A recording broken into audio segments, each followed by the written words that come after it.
কিন্তু এই বেশি ভালো বলে। আচ্ছা ও এসে এসে কান্না করছে তো এই জন্য মনে হচ্ছে ভালোবাসাটা উঠেছে। তাই নাকি? দেখি আবার ভালোবাসা নাকি খুনসুটি হচ্ছে বোনেদের মধ্যে? দুইটাই দুইটাই দেখেন এটা তো মা দিয়ে গেছো না হয় কিছু হলো বুঝলাম না সেটাই। ব্লু এন্ড ব্যাকগ্রাউন্ড অনেক বিক্রি এরা মানে ওল্ড হাউস।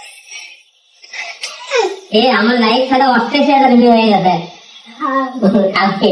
আমার লাইফ তো ভাইরাল হয়ে গেছে 88,000। আমি লাইভ করলাম না গাড়িতে 88,000 ভিউ হয়ে গেছে। এটা এখন মিলিয়ন চলে যাবে।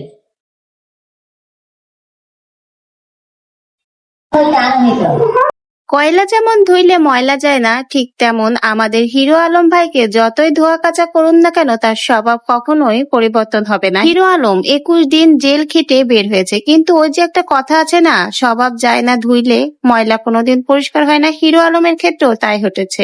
21 দিন জেল খাটার পরেও দেখুন স্বভাব পরিবর্তন হয়নি। এত বড় একটা ধামড়ি মেয়েকে কোলে নিয়ে ভিডিও করেছে। ভাই, এটা কি কোনো শোভনীয় ভিডিও? আপনারা একটু কমেন্ট করে জানিয়ে যাবেন। কোন স্বাভাবিক মানুষ এভাবে এত বড় একটা ধামড়ি মেয়ে কোলে নিয়ে এভাবে ভিডিও করে?